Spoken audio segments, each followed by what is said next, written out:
subscribe dan tekan tombol loncengnya ya. Terima kasih.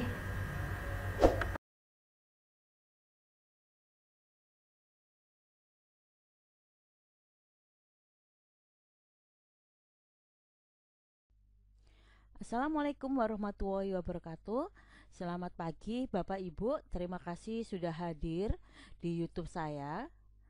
Memang saya buat di YouTube karena agar menyesuaikan waktu Bapak Ibu guru, jadi tidak harus datang di suatu link Zoom atau tidak secara offline. Jadi Bapak Ibu bisa mengikuti eh, program motivator literasi ini disesuaikan dengan waktu-waktu yang Bapak Ibu guru punya. Saya ingin memberikan penjelasan singkat apa sih guru motivator literasi itu. Guru motivator literasi adalah sebuah upaya mendukung dan menyukseskan gerakan literasi nasional dengan berfokus pada warga sekolah untuk mendorong produktivitas karya. Melalui program ini, para guru motivator literasi akan menjadi penggerak terwujudnya karya terbaik oleh warga sekolah yang dimulai dari guru itu sendiri, karya-karya oleh siswa dan kepala sekolah. Untuk event saat ini, saya memfokuskan memberikan pedoman cara penulisan artikel untuk Bapak Ibu guru sekalian. Yang penjelasan tentang teknis penulisan untuk siswa sudah saya laksanakan. Sekarang tinggal untuk Bapak Ibu guru. Jadi setelah terpilih dari menjadi perwakilan guru motivator literasi, saya berupaya untuk melahirkan guru-guru atau sebisa mungkin mampu memotivasi Bapak Ibu guru sekalian untuk menjadi role model, yaitu untuk menggerakkan dan mengontrol proses kegiatan menghasilkan karya oleh seluruh warga sekolah guna mendorong tercapainya tujuan dari gerakan literasi nasional. Tunggu Bapak Ibu, itu adalah dasar dari kegiatan ini. Capaian yang diharapkan adalah nanti di tahun 2021 ini 1000 sekolah akan menjadi sekolah literasi nasional. Lahirnya 1000 guru motivator literasi dari seluruh wilayah Indonesia dan 250.000 siswa-siswi inspiratif se-Indonesia. Kemudian 1000 kepala sekolah inspirator, 1000 judul karya guru dan kepala sekolah, dan 1000 judul buku karya siswa. Jadi masih banyak ya kegiatan, target kegiatannya sangat besar. Kemudian desain programnya terdiri atas yang pertama adalah sosialisasi. Ya, sosialisasi sudah saya ikuti. Kemudian seleksi alhamdulillah saya terseleksi menjadi beberapa ribu guru yang terpilih untuk mewakili sekolah. Kemudian training of coach sudah saya lalui. Kemudian mulai sosialisasi untuk WLS untuk siswanya, dan WLG untuk gurunya, dan WLK untuk kepala sekolahnya. Untuk lanjut ke sesi berikutnya, maka kita harus melalui sesi ini dulu, yaitu saya memotivasi Bapak Ibu guru untuk mengikuti atau mulai belajar menulis artikel untuk buku yang akan kita terbitkan bersama dengan Bapak Kepala Sekolah. Oke, saya mulai.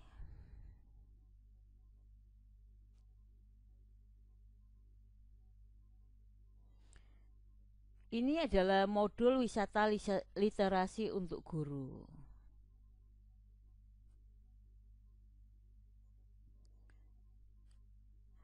Output kegiatan pada penjelasan saya di pagi hari ini adalah para guru akan mendapatkan motivasi kuat untuk menulis dan produktif berkarya. Dua, para guru praktik dan menyelesaikan tulisan. Jadi targetnya satu guru satu tulisan. Oke. Kompetensinya adalah satu, menulis artikel pengalaman menerapkan metode pengajaran di masa pandemi. Saya kira ini tidak sulit nggih Bapak Ibu, karena kita semua adalah guru. Jadi pasti kita akan selama ini sudah menghadapi bagaimana pembelajaran bersama siswa-siswa kita di era pandemi. Dan inovasi apa yang sudah Bapak Ibu terapkan kepada siswa-siswinya agar pembelajaran di masa pandemi ini tetap efektif. Susunan kegiatannya yaitu yang pertama ini tadi saya satu, GML menyapa peserta ya, dua, berdoa bersama, dan tiga, GML menyampaikan pentingnya skill menulis, empat, GML menyampaikan output dari pelatihan, lima, GML menyampaikan materi menulis artikel pengalaman menerapkan metode pengajaran di masa pandemi. Oke, baik Bapak Ibu. Ini ada yang saya keskip satu ya, yaitu berdoa bersama. Oke, mari kita berdoa bersama. Semoga kegiatan kita untuk mendukung program literasi nasional ini sukses, dan untuk guru-gurunya bisa mulai berkarya, dan jangka panjangnya kita juga bisa memotivasi siswa-siswa kita untuk menulis, dan siapa tahu di antara kita guru-gurunya atau siswa kita bisa menjadi seorang penulis yang terkenal. Amin ya. Oke. Kita berdoa sebentar. Semoga kegiatan ini dimudahkan dan disukseskan. Berdoa mulai.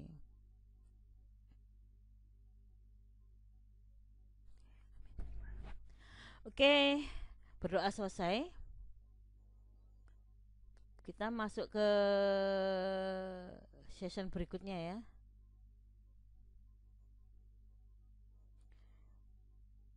Tugas Bapak Ibu guru sebenarnya untuk memulai menulis pada GML ini adalah menulis artikel. Apa sih itu artikel? Artikel adalah artikel yang akan Bapak Ibu tulis adalah mengenai pengalaman menerapkan metode pengajaran di masa pandemi. Pengalaman dari penerapan metode yang akan ditulis adalah dari salah satu metode berikut ini. Peserta atau Bapak Ibu guru bebas memilih salah satunya.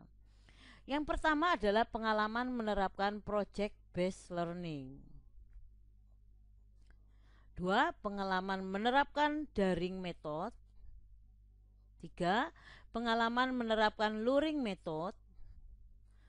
Empat, pengalaman menerapkan home visit method. 5.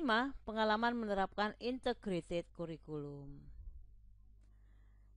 Terakhir, pengalaman menerapkan blended learning.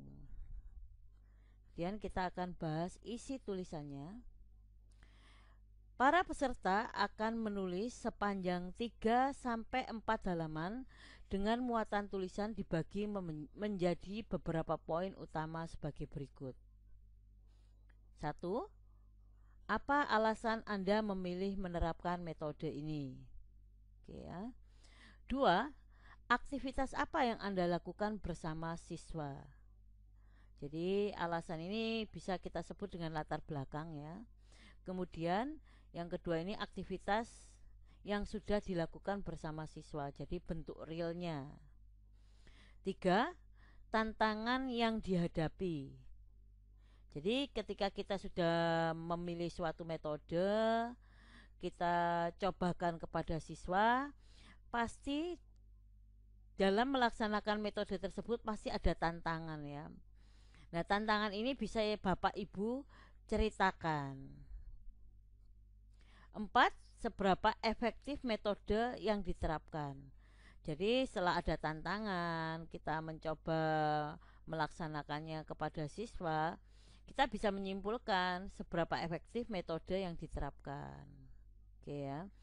Jadi Hal-hal itu yang akan Bapak Ibu ceritakan di artikel yang akan Bapak Ibu tulis nanti. Ini ada contoh singkat penulisannya agar Bapak Ibu ada gambaran ya. Oke. Judul yang dipilih adalah metode home visit menyentuh hati siswa. Ini karya siapa penulisnya? Yang pertama tadi adalah alasan Anda memilih menerapkan metode ini. Contohnya ini ya. Sejak pandemi COVID-19, seluruh sekolah di Kabupaten Sambas, termasuk sekolah kami, tidak diperbolehkan melakukan pembelajaran tatap muka. Saya mengajar di kelas 8 SMP Negeri 21 di Kabupaten Sambas, Kalimantan Barat. Dengan pertimbangan demikian tadi, maka pembelajaran dilakukan dengan daring atau online. Tetapi metode ini tidak dapat dinikmati oleh sebagian siswa, khususnya yang bertempat tinggal di pelosok dan tidak memiliki fasilitas penunjang untuk mendapatkan materi melalui pembelajaran secara daring. Saya dan rekan-rekan guru lain pun mengusulkan untuk menerapkan metode pembelajaran home visit. Keputusan menggunakan metode ini pun disetujui wali murid agar anaknya mendapatkan mata pelajaran langsung dari gurunya. Jadi ini adalah latar belakang alasan memilih metode yang akan kita bahas di artikel ini. Oke ya, bisa dikembangkan, mengkreasikan. Jadi alasan kita melakukan suatu hal biasanya dengan pertimbangan yang sangat banyak. Nah itu dicantumkan semuanya nggih Bapak Ibu. Kemudian aktivitas apa yang Anda lakukan bersama siswa? Ini contohnya. Metode ini saya lakukan dengan cara mengunjungi tempat tinggal siswa untuk memberikan pembelajaran dan menyelesaikan permasalahan yang dihadapi anak didik. Sebelum pembelajaran dilaksanakan, saya sebagai guru memberi informasi kepada siswa kelas 8 yang berjumlah 35 melalui WA grup kelas untuk membentuk kelompok belajar maksimal 10 siswa dan menentukan di rumah salah satu siswa. Untuk jadwal pembelajaran di setiap kelas home visit, para siswa mendapatkan mata pelajaran 2 kali dalam seminggu dengan waktu pembelajarannya mulai pukul 8 sampai pukul 10.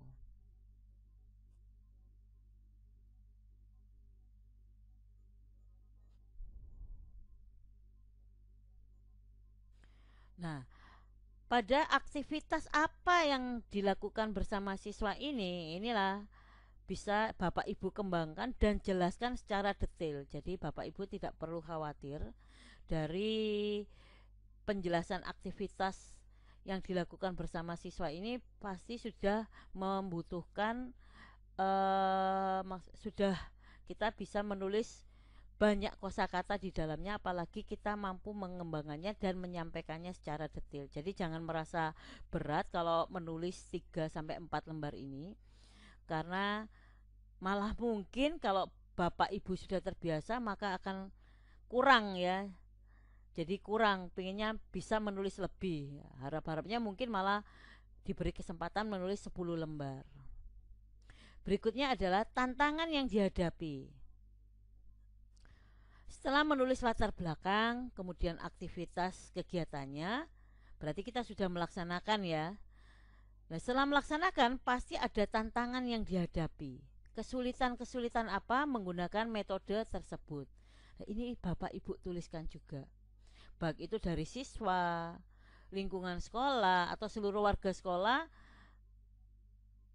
yang harus kita hadapi untuk melaksanakan metode yang sudah kita pilih. Adakah komen siswa atau pendapat siswa, apa yang harus dilakukan agar metode ini lancar, tantangan-tantangan apa, itu cantumkan pada berikutnya. Saya bacakan nggih. Tantangan yang dihadapi, salah satu tantangan dalam implementasi home visit adalah mencari letak rumah. Ini kesulitan yang dihadapi ya dengan metode yang sudah dipilih. Suka duka dalam perjalanan home visit saya lalui.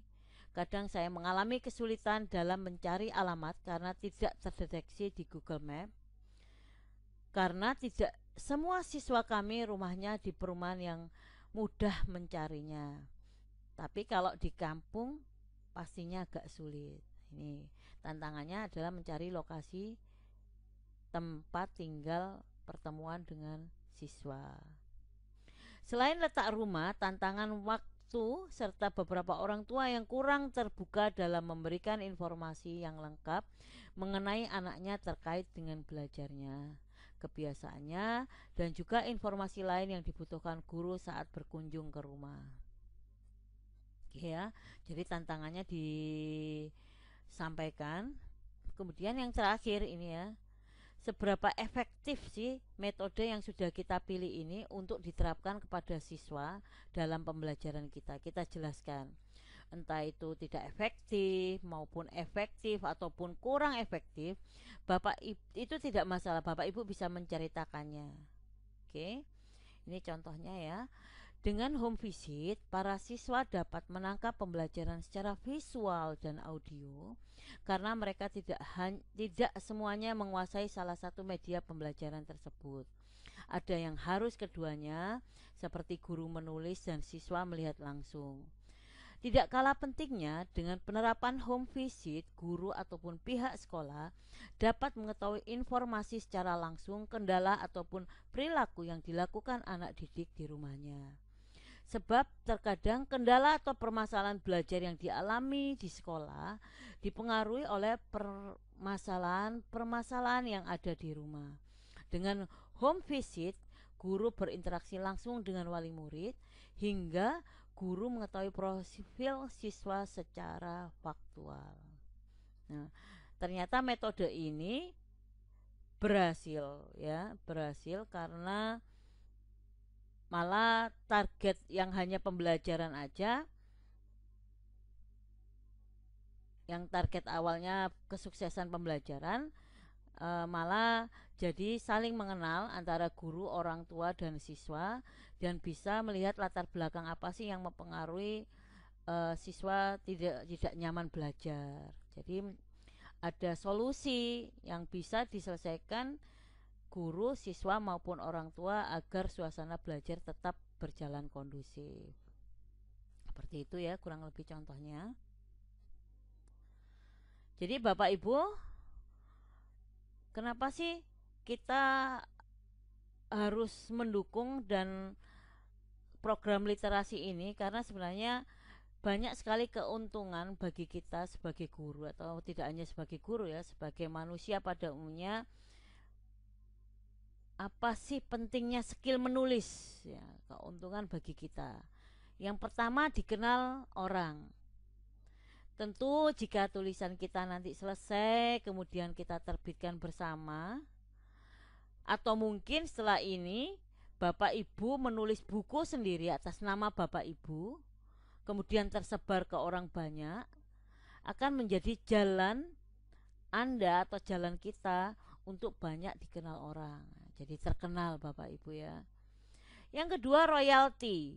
Jika Anda bisa memasarkan dengan baik buku-buku Anda, jangan kaget dengan nilai royalti yang akan Anda dapatkan. Hari ini banyak personal dari berbagai macam profesi juga menekuni menulis buku. Nah, ini bisa menjadi tambahan pendapatan kita sebagai guru. Ya. Yang pasti kalau royalti ini Bapak Ibu guru sepertinya, atau hak cipta ini bisa diwariskan ya. Mungkin kita sudah menjadi penulis terkenal, kemudian buku kita udah banyak, sudah diterbitkan cetak pertama, kedua, dan seterusnya, dan ini bisa diwariskan ke anak keturunan kita ya, jadi royaltinya. Jadi meskipun kita sudah meninggal, royaltinya bisa didapatkan oleh keluarga kita yang masih ada. Oke. Yang ketiga, lebih didengar. Sebagai orang biasa atau guru biasa, tidak banyak yang mau mendengar kita. Bayangkan saat kita berpidato di hadapan banyak orang, mereka sebagai audiens justru sibuk dengan urusan masing-masing lantaran mereka tidak mengenal siapa yang berbicara. Ini ada koneksinya dengan nomor 1 ya.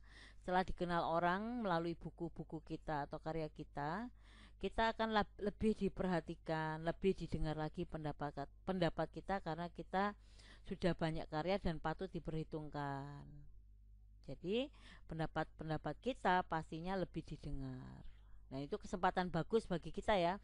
Mungkin kita ingin sosialisasi sesuatu atau menyampaikan ide sesuatu, meskipun idenya bagus, kalau kita tidak dikenal orang atau tidak mempunyai kompetensi tertentu, biasanya kurang didengar. Dan kalau sudah didengar, kita gunakan untuk menyampaikan ide-ide yang baik, maka itu juga akan lebih baik ya. Jadi kita mau sosialisasi tentang literasi atau apa, lebih cepat diterima oleh masyarakat.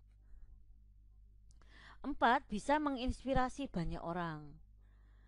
Tulislah yang baik, tulis yang bermanfaat, maka buku Anda tersebar luas, ia akan menjadi inspirasi banyak orang. Nah, kalau bisa menginspirasi banyak orang dan membuat orang ingin sukses seperti kita, ini pasti pahalanya sangat besar ya Bapak Ibu. Nah, sebagai guru saja kita tahu apa pahalanya kita sharing ilmu, apalagi nanti dalam bentuk buku.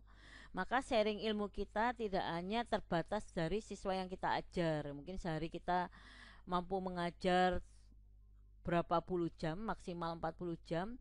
Hanya siswa itu aja yang merasakan manfaat dan pahalanya kita hanya lokal. Tapi kalau kita menulis buku, maka akan lebih global dan lebih luas.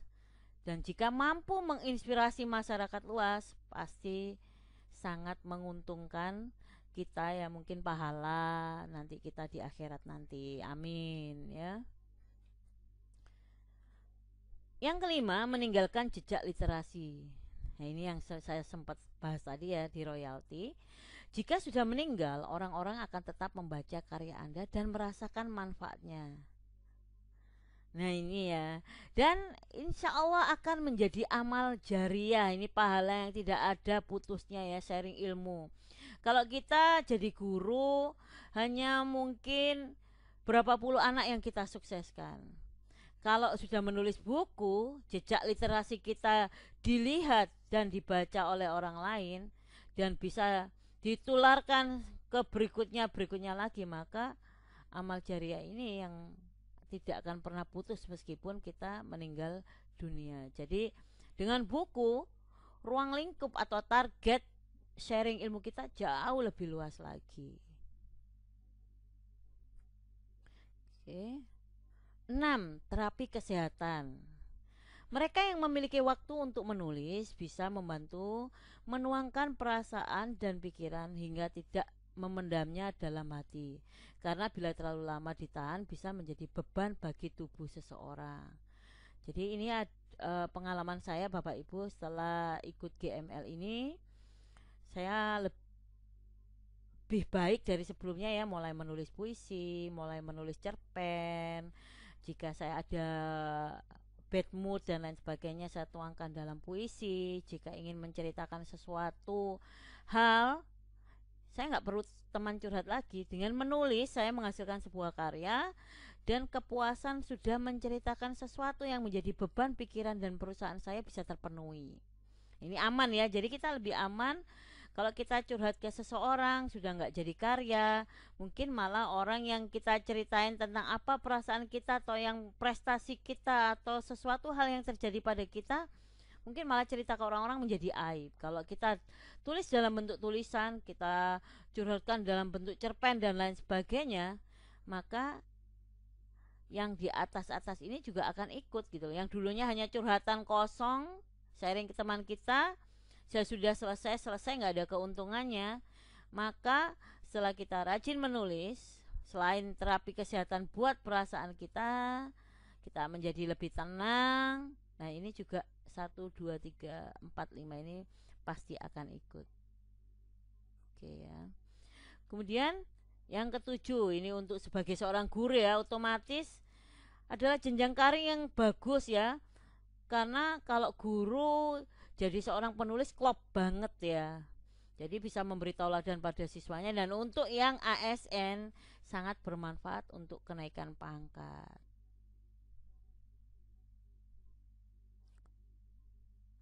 Berikutnya, setelah menulis artikel, jangan lupa untuk menulis profil penulis. Kalian Bapak Ibu bisa menulis profil Bapak Ibu, ya. Profil penulis secara umum memuat tentang nama, nama sapaan, tempat tanggal lahir, kesibukan atau pekerjaan, kontak yang bisa dihubungi. Ini contohnya ya, kita buat singkat aja. Profil penulis, penulis bernama Titik Rubaida. Ini kita Bapak ganti dengan nama Bapak Ibu sendiri. Titik Rubaida SPD, akrab disapa Titik. Lahir di Karanganyar 23 Oktober 1968 dari pasangan R. Sri Mulyadi dan Titik Ruminjanti. Saat ini penulis ingin mencoba mengabdikan diri sebagai seorang pendidik di sebuah sekolah menengah atas di Cirebon, Jawa Barat. Penulis memiliki moto hidup untuk tumbuh dan berkembang untuk dunia pendidikan. Penulis bisa dihubungi di email, FB, dan HP Bapak Ibu sekalian. Kemudian ya, ketentuan penulisannya jangan lupa, tulisan diketik dalam Microsoft Word dengan ketentuan ukuran kertas A4, marginnya top, bottom, right, and left-nya 33 semua nggih Bapak Ibu.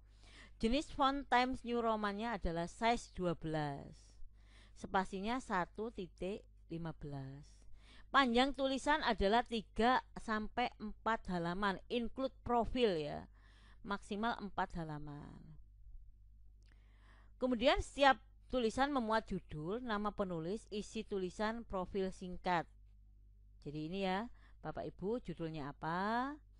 Nama penulisnya siapa atau oleh karya siapa? Isi tulisan tadi ya, yang latar belakang, kemudian pelaksanaannya, kemudian hambatan, kemudian hasilnya seperti apa, itu ditulis di dalam isi tulisan. Kemudian profil singkat yang sudah saya jelaskan tadi.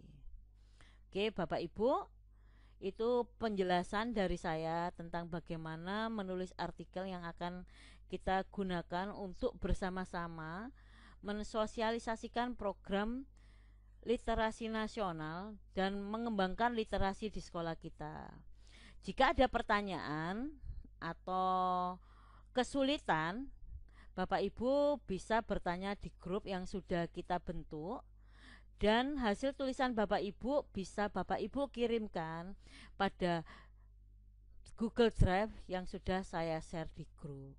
Oke Bapak Ibu, ada pertanyaan bisa juga Bapak Ibu tulis di komen YouTube channel saya ini. Oke, saya akhiri. Mohon maaf jika ada kesalahan. Tetap semangat dan semangat literasi. Wassalamualaikum warahmatullahi wabarakatuh.